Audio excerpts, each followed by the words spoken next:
আল্লাহ বলছেন তারা কেন এগুলোর ইবাদত বন্দেগী করে।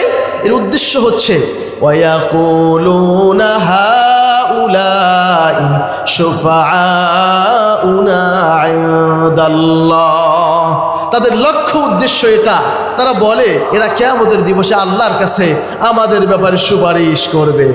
সহিহ বুখারীর হাদিস, আসআদুন নাসি বিশাফাআতি ইয়াউমাল কিয়ামাহ মান ক্বালা লা ইলাহা ইল্লাল্লাহ খালিসাম মিন কলবি, যে ব্যক্তি একনিষ্ঠ চিত্তে এই স্বীকৃতি প্রদান করবে এক আল্লাহ ছাড়া অন্য কোনো ইলাহ নাই, কিয়ামতের দিবসে তার ব্যাপারে সুপারিশ করা আমি নবীর জন্য ওয়াজিব হয়ে যাবে।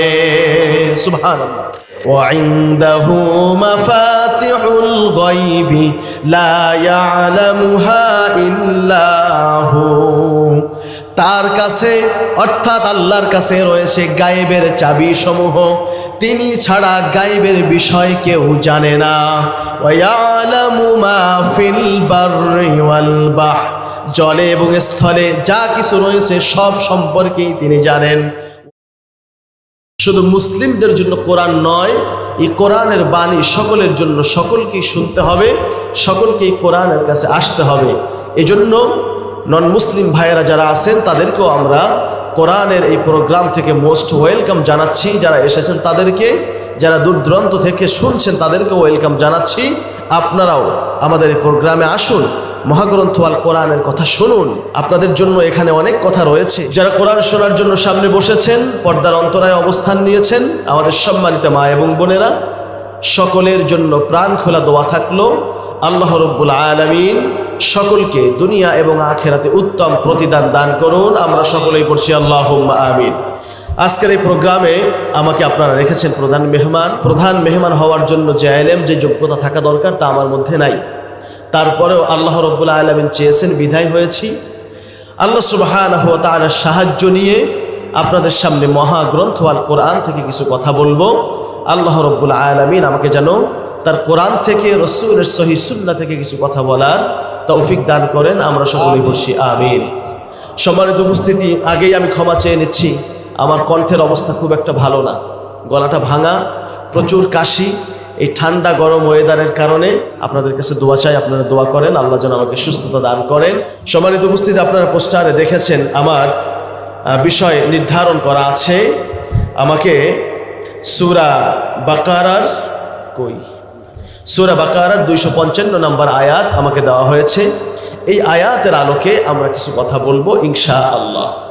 কোরআনে কারিম হচ্ছে এমন একটি গ্রন্থ, যেই গ্রন্থ থেকে কথা বললে আল্লাহ সুবহানাহু ওয়া তাআলা বারাকাত দান করেন। সুবহানাল্লাহ। যেমনটা আল্লাহ রাব্বুল আলামিন বলছেন, ওয়া হাযা কিতাবুন আনজালনাহু মুবারাক ফাত্তাবিউহু ওয়াত্তাকু লাআল্লাকুম তুরহামুন। আমি আল্লাহ রাব্বুল আলামিন এই কোরআনকে বরকতময় করে নাজিল করে দিয়েছি। এটা হচ্ছে বরকতপূর্ণ কিতাব। ফাত্তাবিউ, অতএব তোমরা এই কিতাবের ইত্তেবা করো, অনুসরণ করো। লাআল্লাকুম তুরহামুন, আশা করা যায় তোমরা সফলতা অর্জন করবে, তোমরা সফলকাম হবে। সুবহানাল্লাহ। আল্লাহ রাব্বুল আলামিন তিনি আমাদেরকে তার কোরআনের ব্যাপারে বলছেন, ওয়াহাদা কিতাবুন আনজালনাহু মুবারাক, এটা হচ্ছে বরকতময় একটি কিতাব, আমি বরকতময় করে তোমাদের উপরে নাজিল করেছি।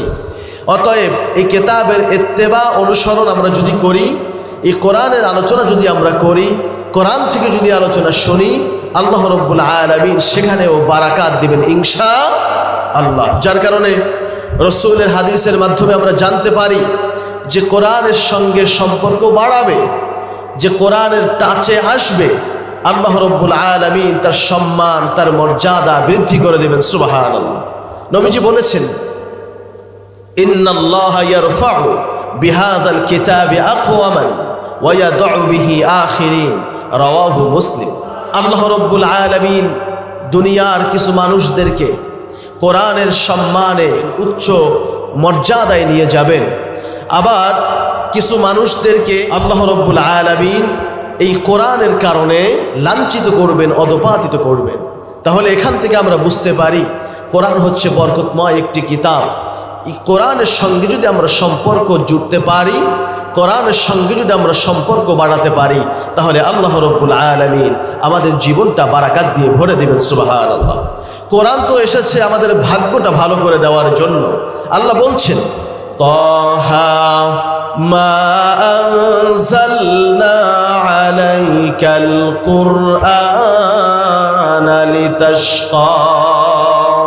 হে নবী, এই কোরআন আমি আপনার প্রতি এজন্য নাজিল করি নাই যে কোরআন আপনার ভাগ্যটা বিপর্যস্ত করে দিবে, ক্ষতিগ্রস্ত করে দিবে, এজন্য নাজিল করি নাই। বরং কোরআন দিয়েছি কেন? কোরআন দিয়েছি এজন্য, অন্ধকারের যে বহু পথ রয়েছে, এই বহু পথের মধ্য থেকে আপনি যাতে আলোর পথটা পান, সেজন্য আমি কোরআন দিয়েছি। সুবহানাল্লাহ। আল্লাহ বলছেন, আলিফ লাম রা কিতাবুন আনজালনাহু ইলাইকা লিতুখরিজান নাস মিনাজ-যুলুমাতি ইলান নূর। আল্লাহ রাব্বুল আলামিন বলছেন, হে নবী, এই কোরআন আমি আপনার প্রতি এজন্য নাজিল করেছি যাতে আপনি মানুষকে অন্ধকার থেকে আলোর দিকে নিয়ে আসতে পারেন। সুবহানাল্লাহ। সম্মানিত উপস্থিতি, দেখুন আল্লাহ এখানে বলছেন মিনাজ-যুলুমাতি ইলান নূর। জুলুমাত এটা এক বছর না বহু বছর? শেখ, বহু বছর। আল্লাহ রাব্বুল আলামিন এখানে বহু বছর ব্যবহার করলেন। আর ইলান নূর, নূর কি এক বছর না বহু বছর? এক বছর। নূরের বহু বছর হচ্ছে আনোয়ার। আল্লাহ এখানে আনোয়ার বললেন না, আল্লাহ বললেন মিনাজ-যুলুমাতি ইলান নূর। অন্ধকারের পথ বোঝানোর সময় আল্লাহ বহু বছর ব্যবহার করলেন, আর আলোর পথটা বোঝানোর সময় আল্লাহ এক বছর ব্যবহার করলেন। আল্লাহ বলতে চাচ্ছেন, ভুলের পথ অনেক, ভ্রান্ত পথ অনেক। যে কিতাব আমি নাজিল করে দিয়েছি, এই কিতাবের ইত্তেবা যদি করতে পারো, এই কিতাবের অনুসরণ যদি করতে পারো, তাহলে বহু ভুলের পথ থেকে আমি আল্লাহ তোমাকে বের করে নিয়ে একমাত্র সঠিক পথ, সিরাতাল মুস্তাকিমের পথ, যে পথটা তুমি দৈনন্দিন নামাজের মধ্যে আমার কাছে প্রার্থনা করো, ইহদিনাস সিরাতাল মুস্তাকিম, show us the right way, right path. Allah তুমি আমাকে একটা সহজ সরল সঠিক পথ দাও, যেটা 5 ওয়াক্ত সালাতের মধ্যে বারংবার চাও। সেই পথটা আমি আল্লাহ, ওই একমাত্র পথটা আমি আল্লাহ কোরআনের মাধ্যমে তোমাকে দেখিয়ে দেবো। সুবহানাল্লাহ। এজন্য আল্লাহ রাব্বুল আলামিন এই আয়াতের মধ্যে বলছেন, কিতাবুন আনজালনাহু ইলাইক, এমন কিতাব আমি আল্লাহ নাজিল করে দিয়েছি, লিতুখরিজান নাসা মিনাজ-যুলুমাতি ইলান নূর, যে কিতাব মানুষকে বহু ভুলের পথ থেকে বের করে এনে একমাত্র সঠিক পথ, যেটা জান্নাতের পথ, যেটা সিরাতাল মুস্তাকিমের পথ, যেইটা সেই দিকে ধাপিত করবে, সেই দিকে নিয়ে যাবে। এজন্য আমি কোরআনটা নাজিল করেছি। সুবহানাল্লাহ। আর একটা হাদিস আপনাদেরকে শোনাই, আল কুরআনু হুজ্জাতুল লাকা আও আলাইক। আমি যেখানেই যাই এই হাদিসটা শোনাই, কারণ নবীজি সাল্লাল্লাহু আলাইহি ওয়াসাল্লাম এখানে বড় কঠিন কথা বলেছেন। নবীজি বলেছেন, কোরআন হয় তোমাদের পক্ষের সাক্ষী, না হয় তোমাদের বিপক্ষের সাক্ষী। কিয়ামতের দিবসে হয় এই কোরআন তোমার পক্ষে সাক্ষী দিয়ে তোমাকে জান্নাতে নিয়ে যাবে, জান্নাতের নাজ নিয়ামত ভোগ করাবে, আর না হয় এই কোরআন তোমার বিরুদ্ধে সাক্ষী দিয়ে জাহান্নামের লাকড়ি বানাবে। অতএব আপনি এবার ডিসিশন নিন, ডিসিশন ইজ ইয়োর্স। আপনি আপনার ডিসিশন গ্রহণ করুন যে আপনি কোরআনের সঙ্গে কেমন আচরণ করবেন। আপনি নিজে কোরআন পড়বেন নাকি পড়বেন না? আপনি আপনার স্ত্রীকে কোরআন পড়ার সুযোগ করে দিবেন নাকি দিবেন না? নাকি সাংসারিক কাজের চাপে তাকে আবদ্ধ করে রাখবেন? এই ডিসিশন আপনাকেই নিতে হবে। আপনার সকালে নাস্তা একটু দেরি হলে কি হয়েছে? দুপুরে একটু খাবার দেরি হলে কি হয়েছে? আপনি কর্তা ব্যক্তি ঘরের মধ্যেই ফরমান জারি করে দিবেন যে শোনো, ফজরের সালাত আদায় করার পরে আগে তোমার প্রথম কাজ হচ্ছে কোরআন তেলাওয়াত করবা, এরপরে অন্যান্য কাজ করবা। এই আদেশ আপনাকে ঘরের মধ্যে জারি করে দিতে হবে। আপনি গার্ডিয়ান, আপনি অভিভাবকের দায়িত্ব আপনার। তা না হলে কিয়ামতের দিবসে আপনি জবাবদিহিতার মুখোমুখি হবেন। আপনি একা নামাজ পড়ে জান্নাতে জীবনেও প্রবেশ করতে পারবেন না। আপনি একা ভালো কাজ করে কখনোই জান্নাতে প্রবেশ করতে পারবেন না। আপনি নিজে যেমন এই নিজের কথা ভাববেন, তেমনি পরিবার, পরিজন, আপনজন, পাড়া প্রতিবেশী, এলাকার লোক, দেশের লোক, আস্তে আস্তে পরিসর বাড়াতে হবে। এভাবে ভাবতে ভাবতে আপনাকে আন্তর্জাতিক পর্যায় পর্যন্ত পৌঁছে যেতে হবে। ঠিক কিনা? ইসলাম এটা চায় এককেন্দ্রিক ভাবনা ইসলাম পছন্দ করে না। অবশ্য আগে প্রথমে নিজে থেকে শুরু করতে হবে। আমি নিজে ভালো না হলে আমার নসিহাত আর একজন শুনবে না, মানবে না।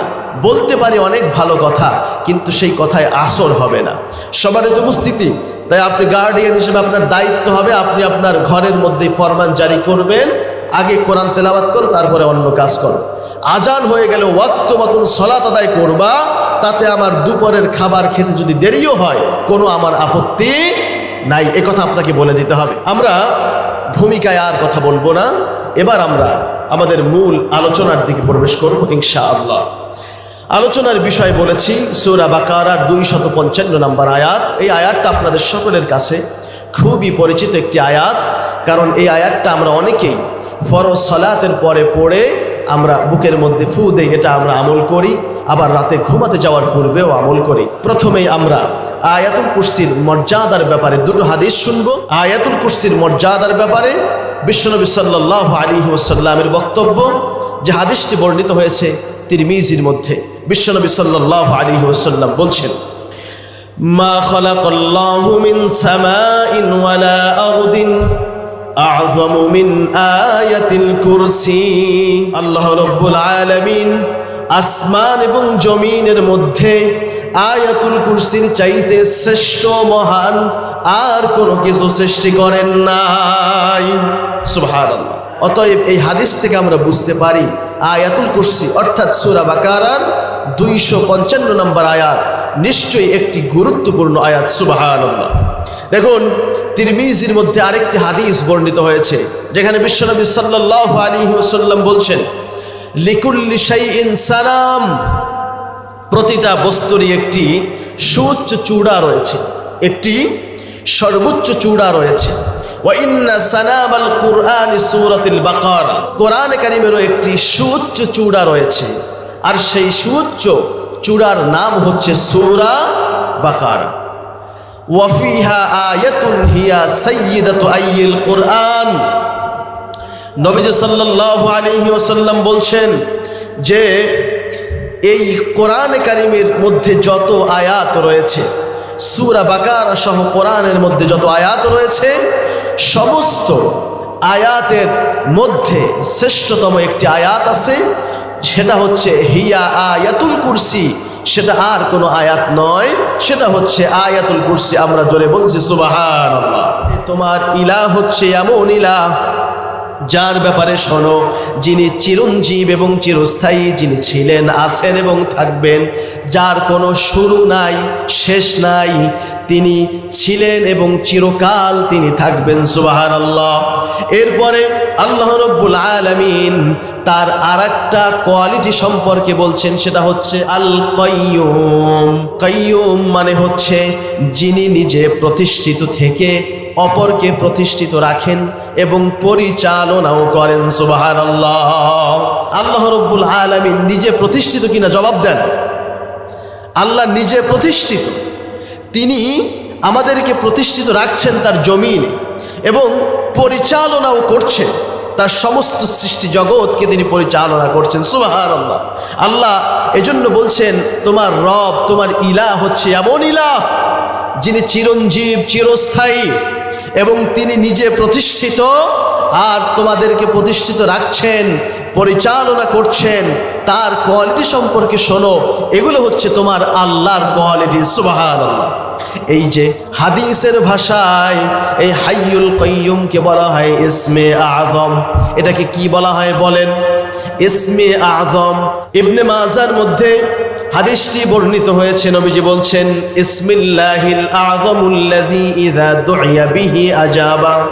এই ইসমে আযমের মাধ্যমে কেউ যদি দোয়া করে, কেউ যদি আল্লাহর কাছে কোনো কিছু প্রার্থনা করে, আল্লাহ রাব্বুল আলামিন তার দোয়াকে কবুল করে নেন। সুবহানাল্লাহ।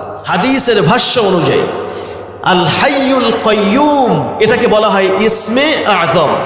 এইটাকে দিয়ে কেউ যদি আল্লাহর কাছে প্রার্থনা করে, আল্লাহর কাছে দোয়া করে, আল্লাহ তার দোয়াটা কবুল করে নেন। সুবহানাল্লাহ।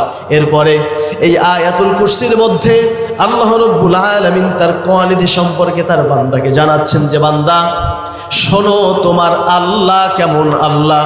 আল্লাহ বলছেন লা তাখুযুহু সিনাতুন ওয়ালা নাওম। আল্লাহ রাব্বুল আলামিন বলছেন যে শোনো, তোমার আল্লাহ হচ্ছেন এমন আল্লাহ, লা তাখুযুহু, তাকে ধরতে পারে না, সিনাতুন ওয়ালা নাওম, তন্দ্রা এবং নিদ্রা। সুবহানাল্লাহ। আল্লাহ রাব্বুল আলামিন তার বান্দাকে তার কোয়ালিটি সম্পর্কে জানাচ্ছেন যে বান্দা শোনো, এমন ইলাহের ব্যাপারে তোমাকে জানানো হচ্ছে, এমন আল্লাহর ব্যাপারে তোমাকে জানানো হচ্ছে, এমন হাইয়ুল কাইয়ুমের ব্যাপারে তোমাদেরকে জানানো হচ্ছে, যার ঘুম আসে না। আরে ঘুম তো দূরে থাক, ঘুমের পূর্বে যে তন্দ্রা আসে, এই তন্দ্রাও তাকে স্পর্শ করে না। সুবহানাল্লাহ। আল্লাহ রাব্বুল আলামিন এমন সত্তা যার ব্যাপারে আল্লাহ নিজেই বলছেন, আল্লাহ যদি তার ব্যাপারে না জানান তাহলে তার বান্দা কিভাবে জানবে বলেন? আমরা তো জানতে পারবো না। এজন্য আল্লাহ রাব্বুল আলামিন নিজেই জানাচ্ছেন। আল্লাহ সুবহানাহু ওয়া তাআলা বলছেন যে আমাকে তন্দ্রা স্পর্শ করে না, আমার ঘুমের প্রয়োজন হয় না। তোমরা মানুষ, তোমরা ঘুমাও, তোমাদের ঘুমানোর প্রয়োজন হয়, তোমরা না ঘুমালে ক্লান্ত হয়ে পড়ো। আল্লাহ রাব্বুল আলামিন সূরা রুমের মধ্যে বলছেন ওয়ামিন আয়াতিহি মানামুকুম বিল্লাইলি ওয়ান নাহার। আল্লাহ বলছেন তার নিদর্শনের মধ্যে এটাও একটা নিদর্শন যে তোমরা দিনে এবং রাতে নিদ্রা যাও। আল্লাহ বলছেন ওমিন আয়াতিহি মানামুকুম বিল্লাইলি ওয়ান নাহার, তোমরা দিনে এবং রাতে নিদ্রা যাও, এটা তার নিদর্শন সমূহের মধ্যে অন্যতম একটা নিদর্শন। সুবহানাল্লাহ। সম্মানিত উপস্থিতি, মানুষ সাধারণত কখন ঘুমায় বলেন? রাতে ঘুমায়, কিন্তু আল্লাহ বলছেন তোমরা দিনে এবং রাতে নিদ্রা যাও। আল্লাহ কথা কেন বললেন? কারণ আল্লাহ এবং রসুলের কথার মধ্যে কোনো ফাঁক নাই। এজন্য আল্লাহ বলছেন কারণ মানুষ প্রয়োজনে দিনের বেলায়ও ঘুমায়। আমরা বক্তারা যারা রাতের বেলায় প্রোগ্রাম করে বেড়াই, ঘুমাতে পারি না, তাই দিনের বেলায় আমাদেরকে ঘুমানোর প্রয়োজন হয়। তাই আল্লাহ যদি শুধু রাতের কথা বলতেন তাহলে এই কথাটা আংশিক হতো, পূর্ণাঙ্গ হতো না। কারণ মানুষ তো দিনেও ঘুমায়, রাতেও ঘুমায় প্রয়োজন অনুপাতে, ঠিক না? ক্লান্ত বেশি হয়ে গেলে, শ্রম বেশি দিলে তাকে দিনের বেলায়ও একটু ঘুমাতে হয়, তা না হলে তার ক্লান্তি দূর হয় না। আল্লাহ রাব্বুল আলামিন এজন্য বলছেন আমার নিদর্শনের মধ্যে এটাও একটা নিদর্শন যে তোমরা দিনে এবং রাতে নিদ্রা যাও। সুবহানাল্লাহ। এটা আল্লাহ নিদর্শন হিসেবে বলেছেন। এরপরে আল্লাহ ঘুমের ব্যাপারে অন্যত্র বলছেন ওয়াহুয়াল্লাযী জাআলা লাকুমুল লাইলা লিবাস ওয়ান নাওমা সুবাত ওয়া জাআলান নাহারা নুশুরা। আল্লাহ রাব্বুল আলামিন বলছেন ওয়াহুয়াল্লাযী জাআলা লাকুমুল লাইলা লিবাস, আমি তোমাদের জন্য রাতকে করেছি পোশাকের মতন, আমি রাতকে তোমাদের জন্য করেছি আবরণ।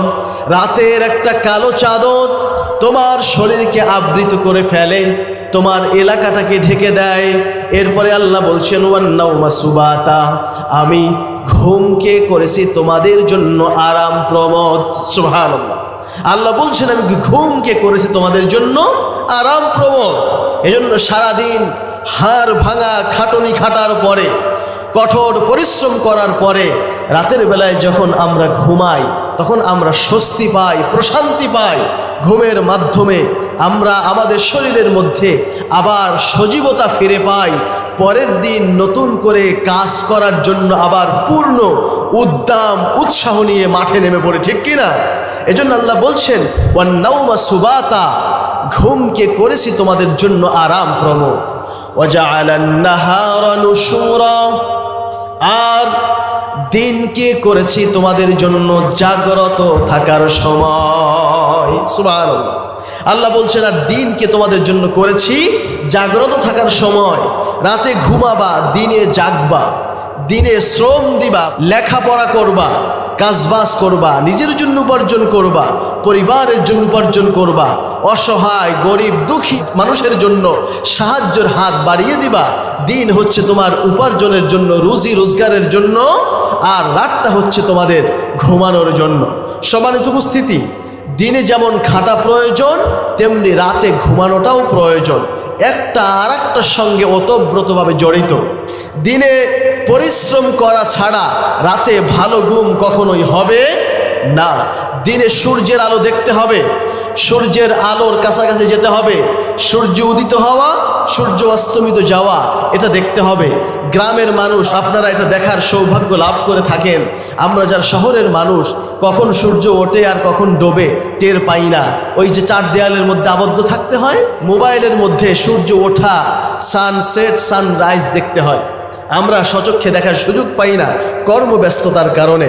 আমাদের দরকার, কারণ সূর্য উঠলে আর সূর্য ডুবলে মস্তিষ্কে সিগন্যাল পৌঁছায়। সমানিত উপস্থিতি, ঘুম আমাদের কেন প্রয়োজন দেখুন, আর দিনে শ্রম দেওয়া আমাদের কেন প্রয়োজন দেখুন। আজ মেডিকেল সায়েন্স আমাদেরকে বলছে, যারা দিনের বেলায় সূর্যের আলোর কাছে যায় এবং শ্রম দেয়, তাদের রাতের বেলায় ঘুমটা খুব ভালো হবে, তাদের শরীর স্বাস্থ্য, মন মানসিকতা ভালো থাকবে। মনটা ভালো করার জন্য, মনটাকে রিফ্রেশ করার জন্য সূর্যের আলো অতি গুরুত্বপূর্ণ। সূর্যের আলোর কাছে আমাদেরকে যেতে হবে।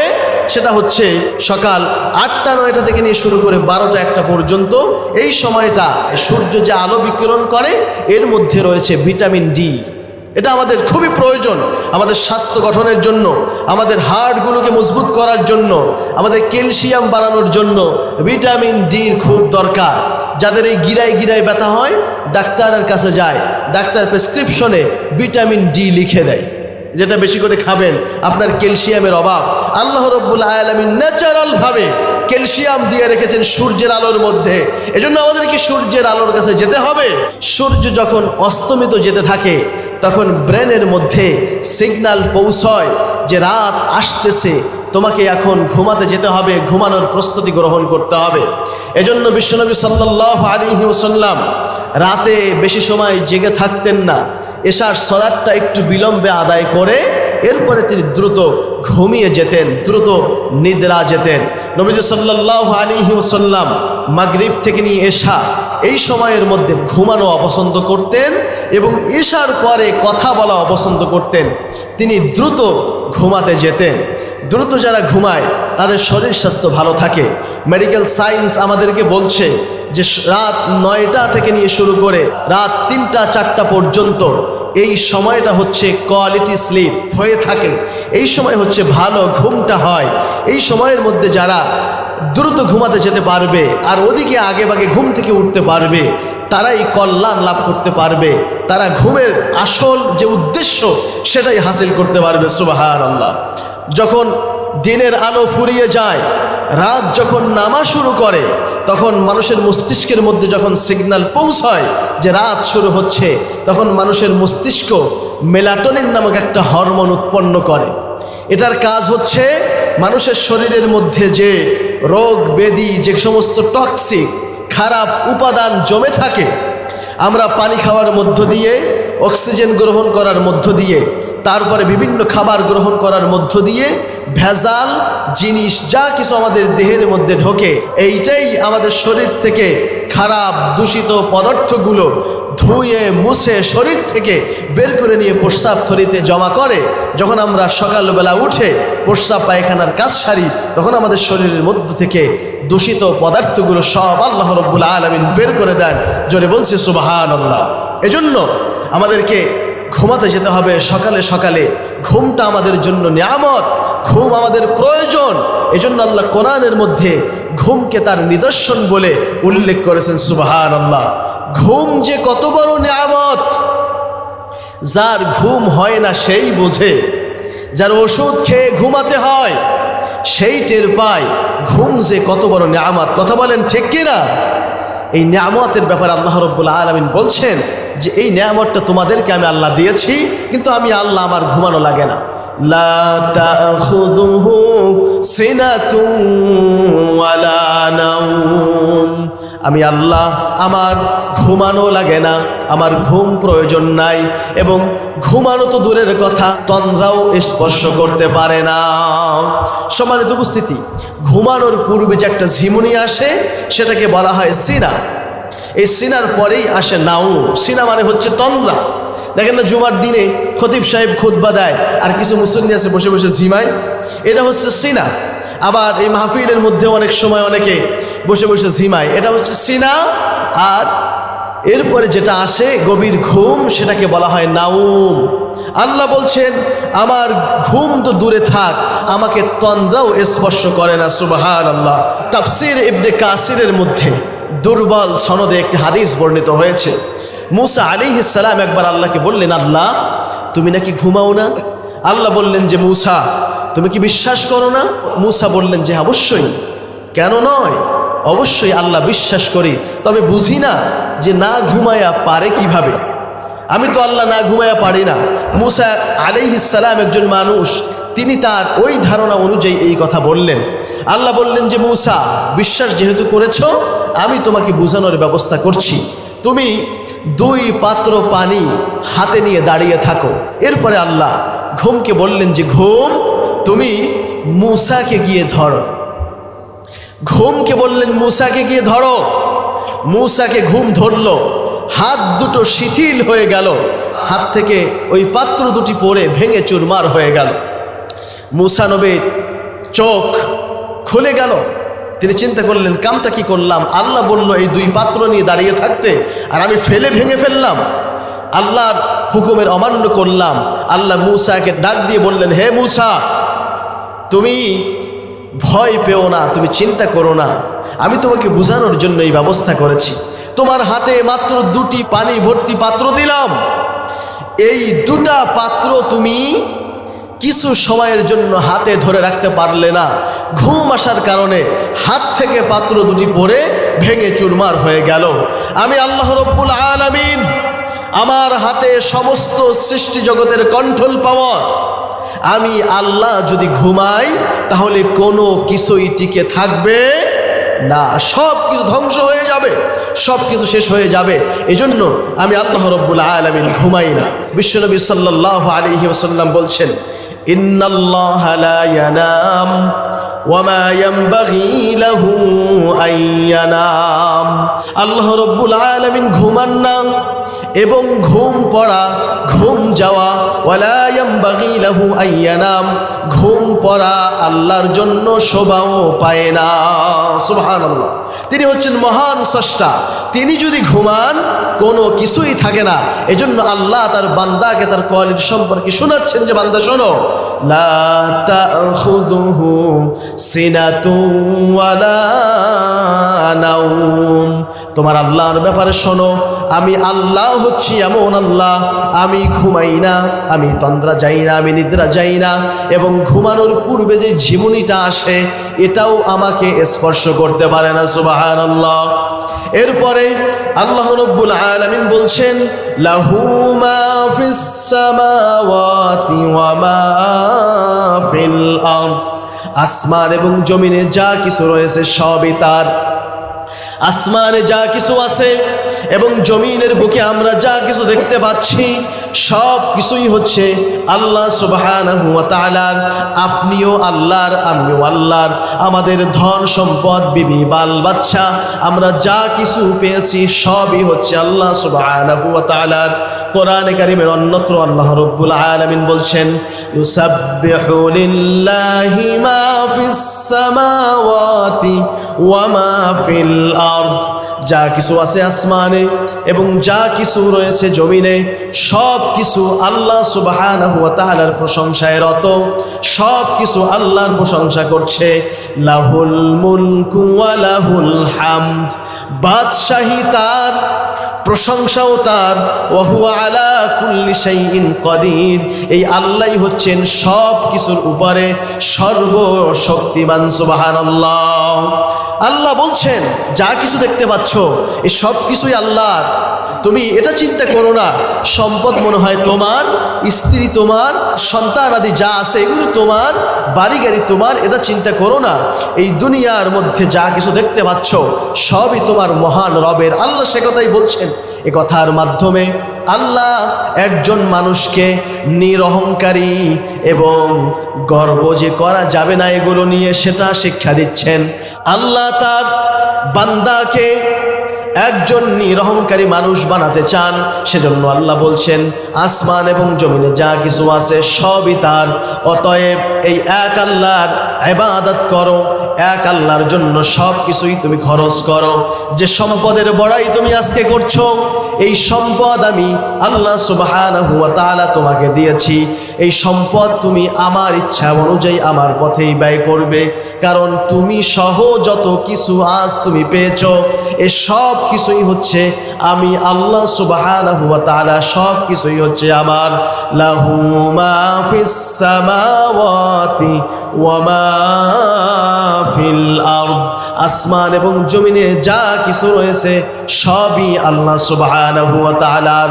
তাই আল্লাহর কথা অনুযায়ী আমাকে চলতে হবে, আমার স্ত্রী চালাতে হবে, আমার সন্তানদেরকে চালাতে হবে, আমার ধন সম্পদ সব কিছুই আল্লাহর পথে আল্লাহর কথা অনুযায়ী পরিচালনা করতে হবে।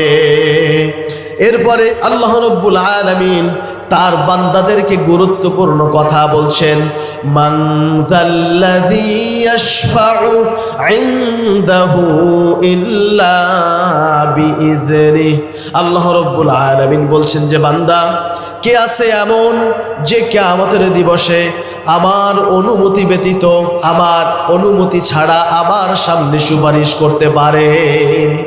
আল্লাহ কিয়ামতের কঠিন মুসিবতের কথা স্মরণ করে আল্লাহ বলছেন, কে আছে এমন যে কিয়ামতের কঠিন মুসিবতের দিনে আমার অনুমতি ব্যতীত আমার সামনে সুপারিশ করতে পারে। আজ তো আমাদেরকে অনেকেই এই কথা বলে, আমাদের দলে নাম লেখা, আমরা তোমাদেরকে সুপারিশ করে জান্নাতে নিয়ে যাব। নাউজুবিল্লাহ, নাউজুবিল্লাহ বলবেন না? এই একজনে বলবে শুধু, বলেন না সবাই নাউজুবিল্লাহ? এ কথা বলে তারা জাহাজের টিকিটও বিক্রি করে যে কিয়ামতের দিবসে আমরা জাহাজ চালাবো, ওই জাহাজে করে আমার বাপদাদা 14 গোষ্ঠী জাহাজ চালাবে, ওই জাহাজে করে তোমাদেরকে আল্লাহর জান্নাতে নিয়ে যাব। এটা ভণ্ডামি, এটা প্রতারণা। কিয়ামতের দিবসে তার অবস্থায় যেন কি হয় আল্লাহ ভালো জানে, ঠিক কিনা? আল্লাহ আমাদেরকে বলছেন মান যাল্লাযী ইয়াশফাউ ইনদাহু ইল্লা বিইযনিহি, কে আছে এমন যে কিয়ামতের দিবসে আমার অনুমতি ব্যতীত আমার সামনে কথা বলবে? এরকমের কেউ নাই। এজন্য আমাদেরকে আমল প্রস্তুত করতে হবে, এমন আমল প্রস্তুত করতে হবে যে আমল দেখে আল্লাহ আমার ব্যাপারে সিদ্ধান্ত গ্রহণ করবেন, বলবেন যে বান্দা তুমি আমার জান্নাতে প্রবেশ করো। এই বর্তমান পৃথিবীতে এরকমের বহুত আছে, বহুত দরবার, বহুত খানকা এরকম আছে যেখান থেকে এই কথা বলা হয়, আমাদের কাছে আসো, জান্নাতের ঠিকাদারি আমরা নিয়েছি, তোমাদেরকে জান্নাতে আমরা ঢুকাবো, আমাদের দলে নাম লেখাও, মুরিদ হও। আপনারা বলেন জান্নাতের মালিক কে? আল্লাহ। তাহলে সে কিভাবে আমাদেরকে জান্নাতে ঢুকাবে? এটা ধোঁকা ছাড়া আর কিছু না। তবে কথা আছে, কথা আছে। সেটা কি? আমাদেরকে একটু ভেঙে দিতে হবে। আল্লাহ রাব্বুল আলামিন এখানে বলছেন, কে আছে এমন আমার অনুমতি ব্যতীত কিয়ামতের দিবসে আমার সামনে কথা বলবে? তার মানে বোঝা যায় আল্লাহ যাকে অনুমতি দিবেন তিনিই কেবলমাত্র কথা বলতে পারবেন, ঠিক কি না? আল্লাহ অনুমতি দিবেন নবীকে, তাই সে নবী তার উম্মতের ব্যাপারে কথা বলবে। অনুমতি না দিলে তিনি কোনো কথা বলতে পারবেন না।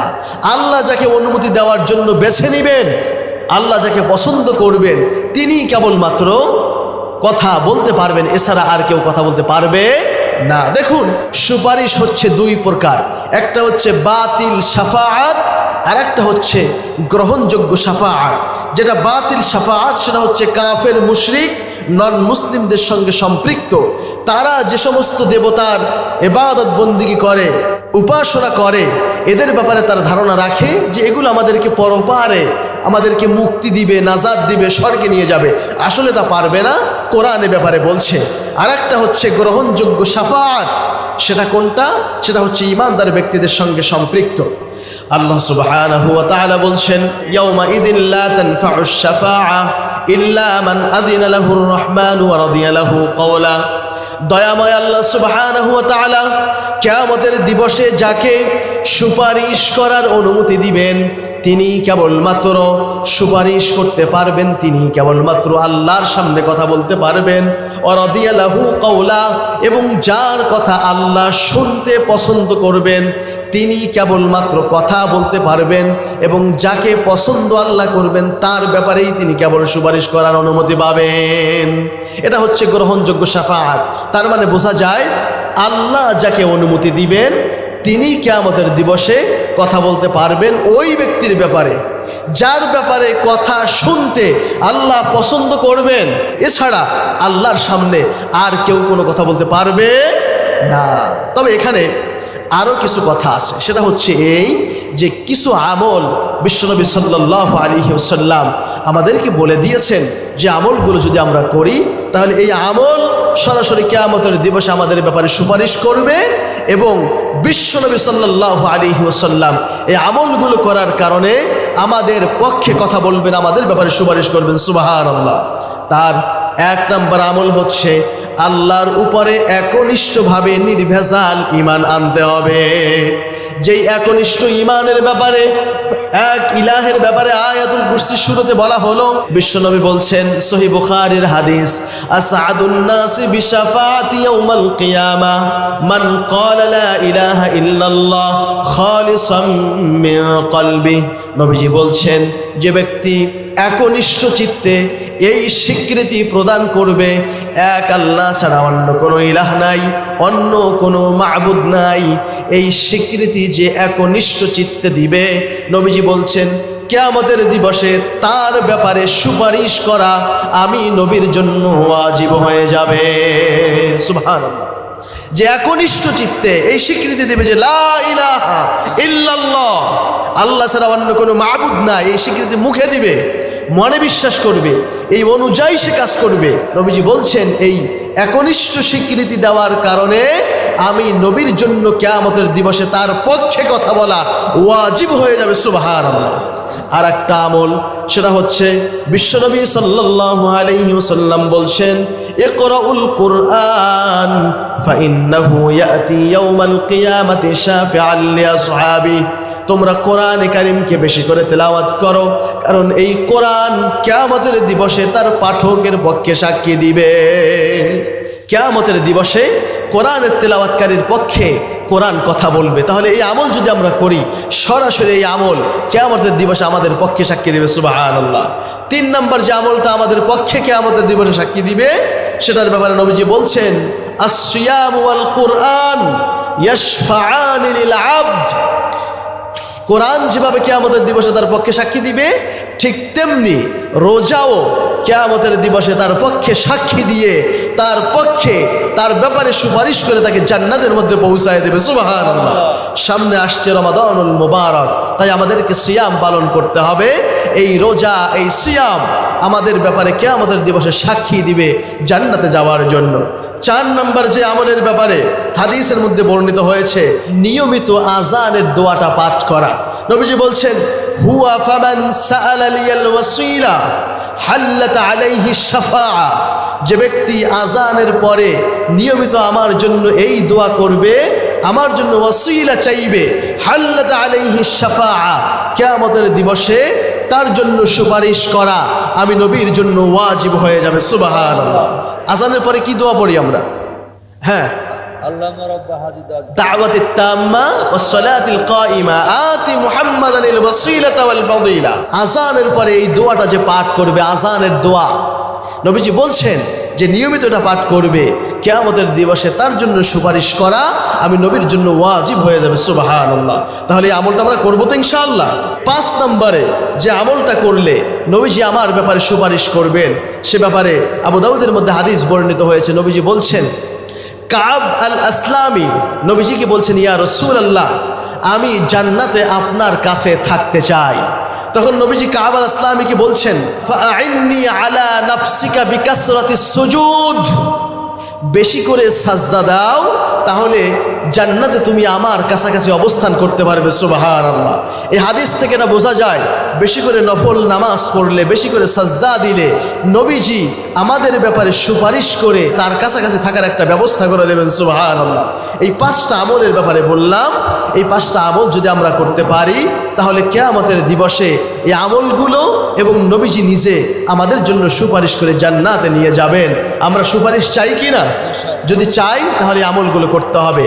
আল্লাহ রব্বুল আলামিন এজন্য আয়াতুল কুরসির মধ্যে বলছেন, মান যাল্লাযী ইয়াশফাউ ইনদাহু ইল্লা বিইযনিহি, কে আছে এমন যে কিয়ামতের দিবসে আমার অনুমতি ব্যতীত আমার সামনে কথা বলবে, আমার সামনে সুপারিশ করতে পারবে? কেউ পারবে না। তবে এই আমল যদি কারো মধ্যে থাকে তাহলে এই আমলগুলো এবং বিশ্বনবী সাল্লাল্লাহু আলাইহি ওয়াসাল্লাম নিজে ওই বান্দার ব্যাপারে সুপারিশ করে জান্নাতে পৌঁছে দেবেন। সুবহানাল্লাহ। এরপরে আল্লাহ রাব্বুল আলামিন আয়াতুল কুরসির 5 নম্বর পয়েন্টে বলছেন, ইয়ালামু মা বাইনা আইদিহিম ওয়া মা খালফাহুম, দৃষ্টির সামনে এবং পিছনে যা রয়েছে সবই তিনি জানেন। তার মানে সমগ্র সৃষ্টির অণু-পরমাণুর ব্যাপক জ্ঞান আল্লাহ সুবহানাহু ওয়া তাআলা, তিনি সব কিছু জানেন, তার জ্ঞানের আওতাভুক্ত। সুবহানাল্লাহ। আল্লাহ বলছেন দৃষ্টির সামনে এবং পিছনে যা আছে সবই তিনি জানেন, তিনি ছাড়া আর কেউ এগুলো জানে না। আমাদের দেশে অনেকে গায়েব জানে বলে দাবি করেন, যার কারণে তারা হাত গণনা করেন, ভাগ্য গণনা করেন, রাশিফল গণনা করেন। এগুলো সবগুলোই হচ্ছে ধোঁকা, এগুলো বিশ্বাস করা যাবে না। আল্লাহ রাব্বুল আলামিন নিজে তার কোরআনে কারীমের মধ্যে বলছেন, وعنده مفاتح الغيب لا يعلمها إلا هو, তার কাছে অর্থাৎ আল্লাহর কাছে রয়েছে গায়েবের চাবি সমূহ, তিনি ছাড়া গায়েবের বিষয় কেউ জানে না। ওয়ায়ালামু মা ফিল বাররি ওয়াল বাহর, জলে এবং স্থলে যা কিছু রয়েছে সব সম্পর্কেই তিনি জানেন। ওয়ামা তাসকুতু মিন ওয়ারাকাতিন ইল্লা ইয়ালামুহা, গাছের একটি শুকনো পাতাও যদি জমিনে খসে পড়ে সেটা সম্পর্কেও আল্লাহ জানেন। আল্লাহ সে কথা বলছেন, ওয়ামা তাসকুতু মিন ওয়ারাকাতিন ইল্লা ইয়ালামুহা, তার অজান্তে একটি পাতাও পড়ে না। জলে স্থলে যা কিছু আছে সবই তিনি জানেন। গায়েবের চাবি বলতে যা বুঝায় সব কিছুই তিনি জানেন। আল্লাহ ছাড়া এগুলো সম্পর্কে আর কেউ কিছু জানে না। সহিহ বুখারীর মধ্যে গায়েবের চাবির ব্যাপারে বর্ণিত হয়েছে, আল্লাহর হাবিব সাল্লাল্লাহু আলাইহি ওয়াসাল্লাম বলেছেন, মিফতাহুল গায়বি খামসুন লা ইয়ালামুহা ইল্লাল্লাহ, গায়েবের চাবি হচ্ছে 5টি। কয়টি বলেন? গায়েবের চাবি হচ্ছে 5টি। 1, লা ইয়ালামু আহাদুম মা ইয়াকুনু ফি গাদিন, কেউ জানে না আগামীকাল কি ঘটবে। ওয়ালা ইয়ালামু আহাদুম মা ইয়াকুনু ফি আরহাম, দ্বিতীয় চাবি হচ্ছে কেউ জানে না মাতৃগর্ভের মধ্যে কি আছে। ওয়ালা তা'লামু নাফসুম মাযা তাকসিবু গাদা, 3 নম্বর চাবি হচ্ছে কেউ জানে না আগামীকাল সে কি অর্জন করবে, কি উপার্জন করবে। আগামীকাল সে নেক উপার্জন করবে না পাপ উপার্জন করবে, এটা কেউ জানে না একমাত্র আল্লাহ ছাড়া। ওয়ামা তাদরি নাফসুম বিআইয়ি আরদিন তামুত, 4 নম্বর চাবি হচ্ছে কেউ জানে না সে কোথায় মারা যাবে। মৃত্যু হবে এটা নিশ্চিত সুনিশ্চিত, কিন্তু কোথায় মারা যাবে, কখন মারা যাবে এটা কেউ জানে না। আর 5 নম্বর চাবি হচ্ছে ওয়ামা ইয়াদরি আহাদুম মাতা ইউজিউল মাতার, কেউ জানে না কখন বৃষ্টি হবে, এটা কেউ জানে না কখন বৃষ্টিপাত হবে। আমরা আকাশে মেঘ দেখতে পাই আবহাওয়ার মাধ্যমে, আবহাওয়া অধিদপ্তরের মাধ্যমে, ওয়েদার সংবাদের মাধ্যমে আমরা অনুমান করতে পারি বৃষ্টি হতেও পারে নাও হতে পারে, কিন্তু আসলে বৃষ্টি হবে কি হবে না একমাত্র আল্লাহ সুবহানাহু ওয়া তাআলা জানেন। সহিহ বুখারীর মধ্যে এই হাদিস বর্ণিত হয়েছে। এই হাদিস থেকে আমরা জানতে পারলাম গায়েবের চাবি হচ্ছে 5টি। এই 5টি চাবির ব্যাপারে বিশ্বনবী সাল্লাল্লাহু আলাইহি ওয়াসাল্লাম বলেছেন। আর আল্লাহ কোরআনের মধ্যে বলছেন, ওয়া ইনদাহু মাফাতিহুল গায়বি লা ইয়ালামুহা ইল্লা হু, গায়েবের চাবি রয়েছে একমাত্র আল্লাহ সুবহানাহু ওয়া তাআলার কাছে, আল্লাহ ছাড়া কেউ গায়েব জানে না। ঠিক কিনা? যদি কেউ অমুক ব্যক্তি তমুক ব্যক্তি গায়েব জানে এই বিশ্বাস করে তার কাছে যায়, তার ব্যাপারে বিশ্বনবী সাল্লাল্লাহু আলাইহি ওয়াসাল্লাম সতর্কবাণী উচ্চারণ করেছেন। কেউ যদি গণকের কথা বিশ্বাস করে তার কাছে যায় হাত গোনাইতে, ভাগ্য গণনা করাইতে, রাশিফল গণনা করাতে, তাহলে সে যে কত বড় অপরাধ করলো। নবীজি বলছেন, মান আতা কাহিনান ফাকাদ কাফারা বিমা উনজিলা আলা মুহাম্মদ সাল্লাল্লাহু আলাইহি ওয়াসাল্লাম। যে ব্যক্তি কোন গণকের নিকট গমন করে, তার কথা বিশ্বাস করে, সে যেন মুহাম্মদ সাল্লাল্লাহু আলাইহি ওয়াসাল্লামের উপরে নাজিলকৃত কোরআন সুন্নাহর সঙ্গে কুফরি করলো। নাউযু বিল্লাহ। এজন্য কোন গণকের কাছে, কোন আপনার হাত যারা গণনা করে, ভাগ্য গণনা করে, রাশিফল গণনা করে, এদের কারো কাছে যাওয়া যাবে না। আমরা শেষ করে আনছি, এখনই শেষ করব ইনশাআল্লাহ। মাত্র 2-1টা পয়েন্ট রয়েছে। এরপরে আল্লাহ রাব্বুল আলামিন আমাদেরকে বলছেন, এই গায়েবের ব্যাপারে একমাত্র অধিকার রাখেন আল্লাহ, আর কেউর হাতে গায়েবের চাবি নাই। তাই কোনো গণকের কথা বিশ্বাস করা যাবে না। আল্লাহ হচ্ছেন গায়েবের মালিক, আমার ভালো মন্দ সব ব্যাপারে আল্লাহ জানেন। কারো কাছে ভাগ্য গণনা করাতে যাওয়া যাবে না। এই আকীদা বিশ্বাসের ব্যাপারে আয়াতুল কুরসি আমাদেরকে শিক্ষা দিচ্ছে, আমাদেরকে আকীদা মজবুত করার জন্য বলছেন। এরপরে আল্লাহ বলছেন, وَلَا يُحِيطُونَ بِشَيْءٍ مِّنْ عِلْمِهِ إِلَّا بِمَا شَاءَ। তার জ্ঞানের সীমা থেকে কেউ কোনো কিছুই আয়ত্ত করতে পারে না, তবে তিনি যতটুকুন ইচ্ছা করেন ততটুকুন বাদ দিয়ে।